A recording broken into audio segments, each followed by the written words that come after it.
Islam, ihsan, serta kesehatan, sehingga kita dapat berkumpul di tempat berbahagia ini dalam acara pengajian haji 2018 sekaligus halal bihalal. Berusaha bisa arba'in ya, 40 waktu. Dan itu sangat melelahkan, tapi karena dilakukan dengan keikhlasan, nggak terasa ya Pak. Zuhur ke Masjid Nabawi, pulang makan, nanti ketua rombongan, ketua regu dan nyiapin nasi, jatah makanan. Baru selesai makan, udah mau asar lagi, pergi lagi ke Masjid Nabawi, pulang lagi rehat sebentar maghrib, isya. Makanya orang haji itu saya sering singkat kerjanya hanya 4 STMJ. Apa artinya Bu? Bukan susu telur madu jahe.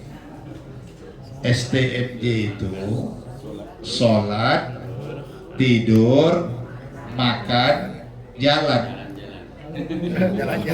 Jalan-jalan. Jadi orang haji itu kerjanya yang 4 itu aja Pak. Sholat, itulah kerja kita. Bahkan memperbaiki sholat. Dan mazhab Asy-Syafi'iyah menganjurkan orang berhaji menambah sholat setelah sholat fardu, menutupi sholat-sholat yang ditinggalkan di masa lalu. Itu ada paham itu. Dan itu sangat bagus diamalkan juga. Jadi misalnya ibu bapak pergi haji itu sholat zuhur di Masjid Nabawi berjamaah, selesai itu zuhur lagi. Untuk apa? Menutupin. Cuman mazhab Imam Syafi'iyah katakan jangan niatnya adaan, karena itu kan sudah lewat, tapi niatkan qadaan. Jadi kalau orang sholat zuhur, usolli fardhu dhuhri arba'a raka'atin qadaan, mengganti. Kalau adaan tunai dia.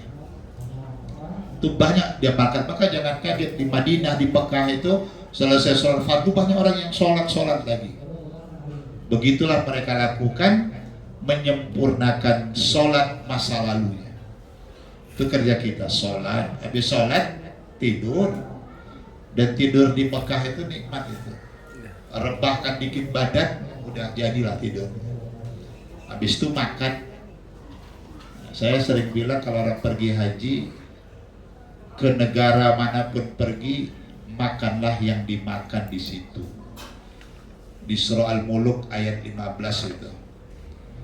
Huwallazi ja'ala lakumul arda zalulan.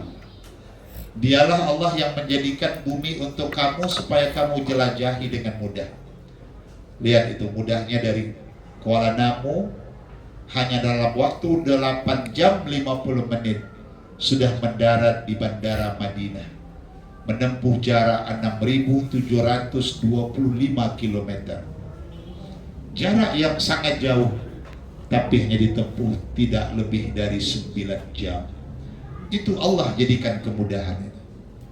Famshu fi manakibiha. Jelajahilah negeri-negeri itu dari segala arah dan penjurunya. Nah, yang menarik di ayat itu, wakulu mir rizkihi, makanlah makanan yang ada di negeri itu.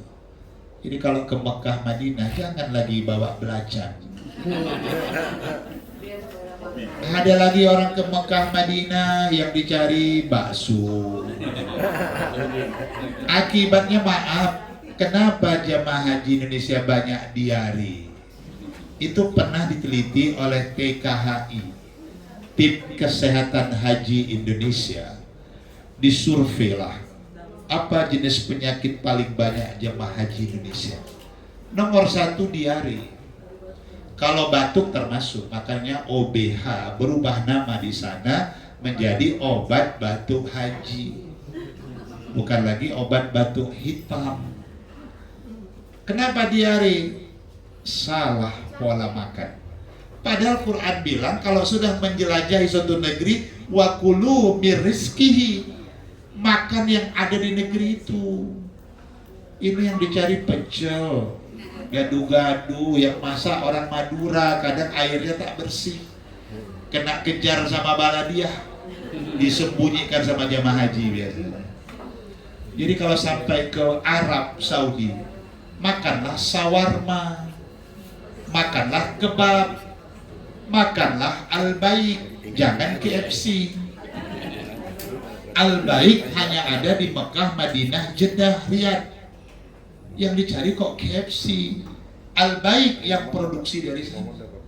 Makanlah roti parata, yang roti yang seperti ya lebar itu, roti parata. Makan sawarma, kebab, apalagi nasi biryani, baru sehat. Ini makannya pecel, macam mana nggak diare sampai di sana. Mau umrah 2 kali udah nggak sanggup, tenaganya nggak cocok dengan makanan dan cuaca. Tuh kayak kemarin saya bilang kawan-kawan di Lombok, kita kemarin makan ayam taliwang, itu yang khas di sana. Kita makan di sini rumput laut. Apa yang ada di daerah itu? Nikmati. Itu Al-Quran menyebutkan. Wa kulu mirzki wa ilaihin nusyur. Di negeri manapun berada, ingat engkau akan kembali kepada Tuhanmu. Artinya apa? Dimanapun berada, ingat Allah, sholat, zikir, jangan tinggalkan. Kita bersyukur. Nah, makanya Bapak Ibu sekalian, jangan tinggalkan. Biasakan sholat tetap berjamaah. Apalagi di Medan pun saya lihat masjid semakin banyak. Kalau Bapak Ibu pergi ke Mataram, Lombok, itu dijuluki negeri 1000 masjid. Dan di sana orang kampung bangga rupanya kalau ada bangun masjid dan tidak minta uang kemana-mana. Masyarakatnya ngumpul uang sendiri. Makanya saya lihat kemarin itu baru jalan dikit udah masjid, dan masjidnya megah. Dulu sudah mencapai 7.000. Tapi gempa 2018 sampai 2019, gempa Lombok, banyak masjid yang berjatuhan. Nah itu ya, jadi Bapak Ibu sekalian, biasakan selalu sholat berjamaah. Bahkan apalagi kita bisa seperti di Mekah, Madinah, tak mau satu waktu pun kita lewatkan. Kalau bisa 5 kali sehari semalam berjamaah. Jangan sekali dalam 5 hari. Itu beda lagi. Biasakan berjamaah. Kedua, biasakan tadarus Quran. Tak mesti Ramadan. Ini kadang-kadang Ramadan khatam 3 kali, selesai Ramadan selesai, tunggu tahun depan.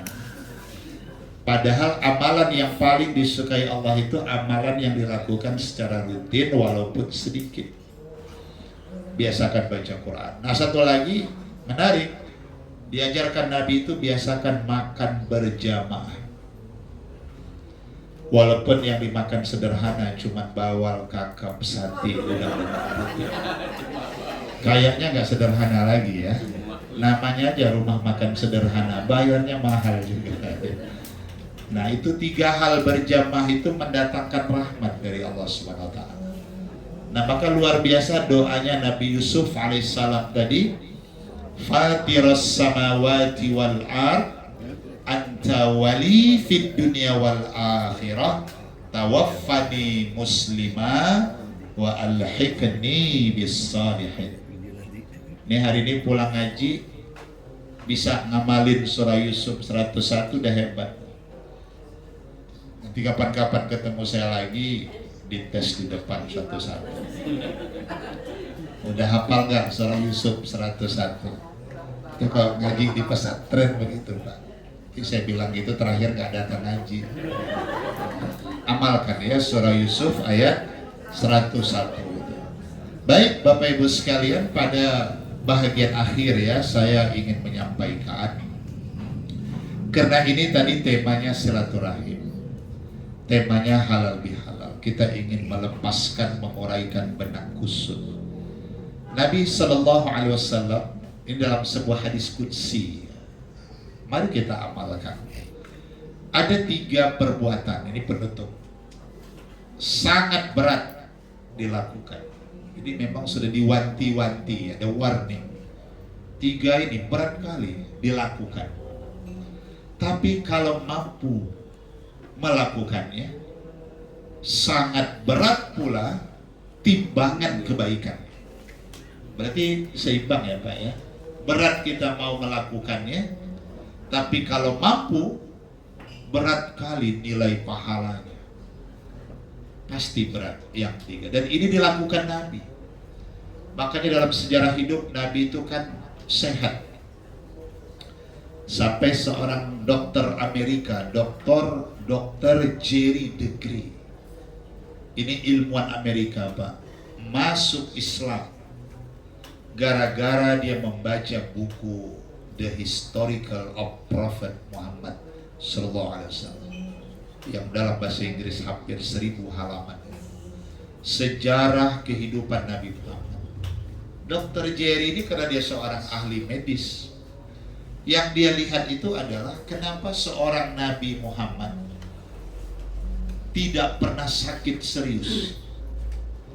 Padahal 13 tahun Nabi itu di Mekah, dia dihadapkan pada tekanan, ancaman, bahkan embargo dakwah sampai rencana pembunuhan. Tapi Nabi itu gak pernah mengalami gegana.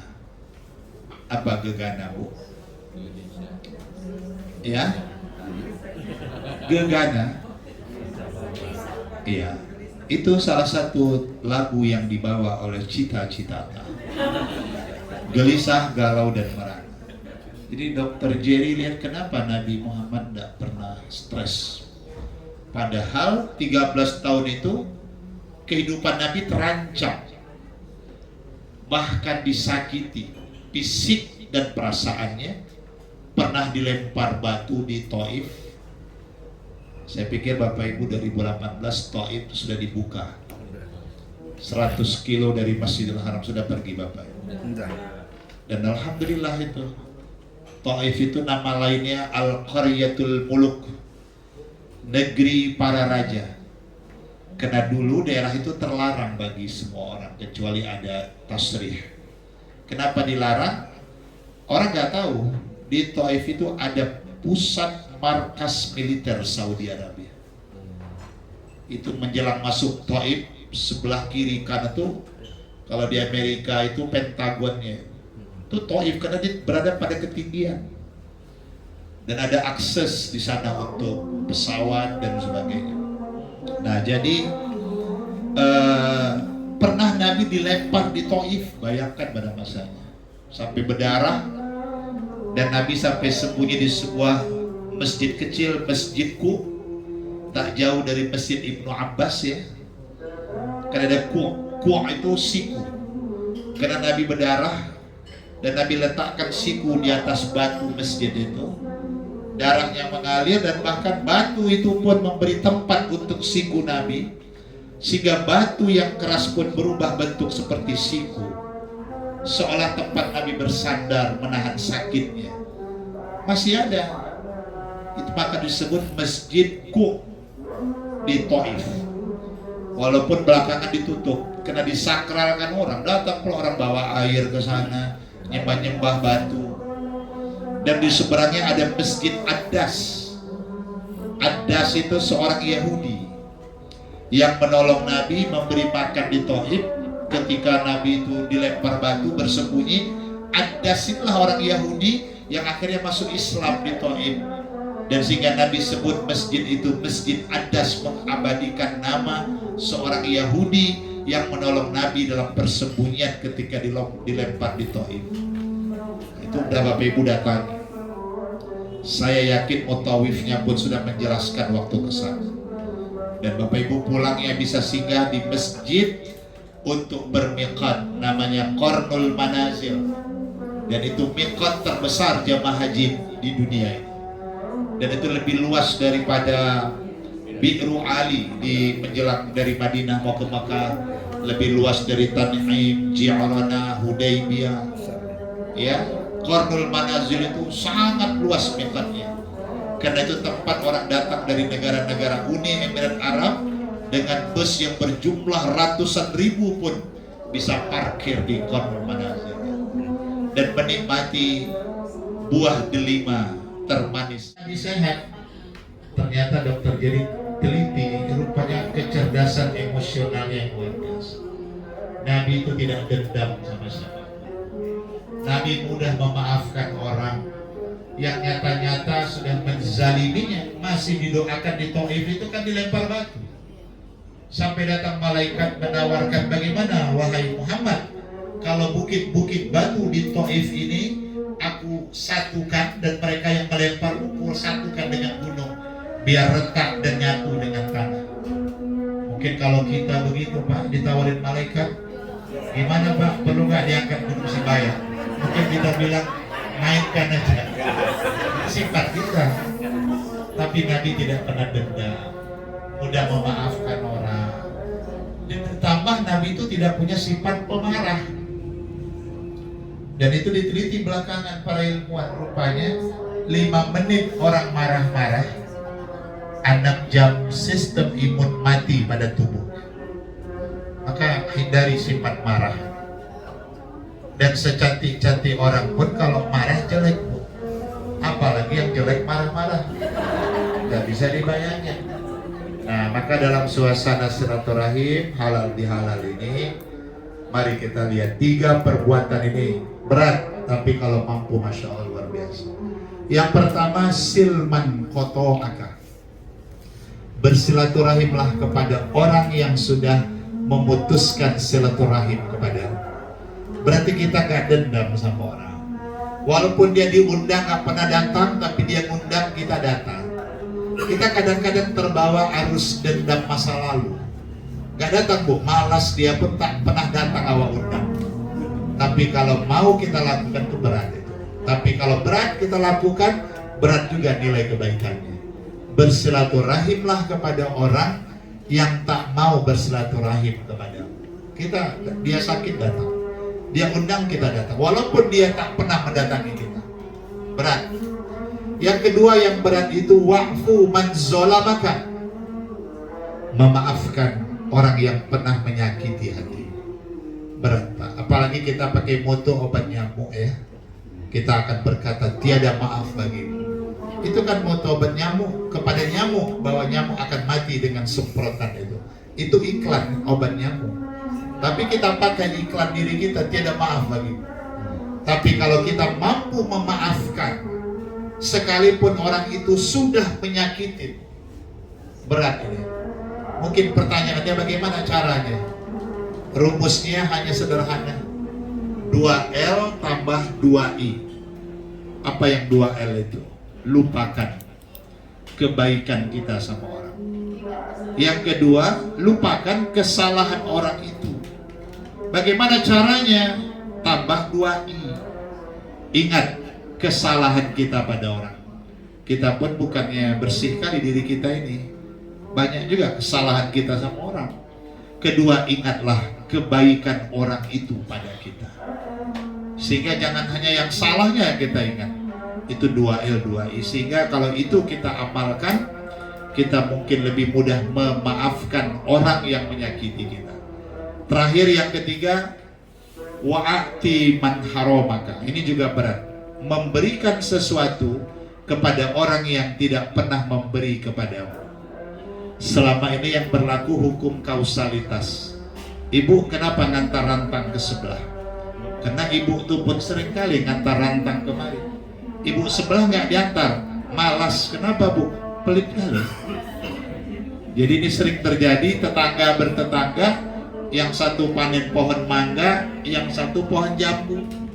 Yang punya mangga berkata, kepingin juga saya ngantar mangga ke sebelah, tapi tak jadi. Kenapa Bu? Mangganya aja, jambunya nggak pernah singgah kemari.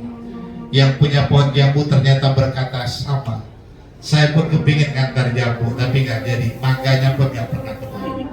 Terakhir juara bertahan Pak, sampai buahnya busuk di pohon, jatuh dimakan ulat, tidak memberi.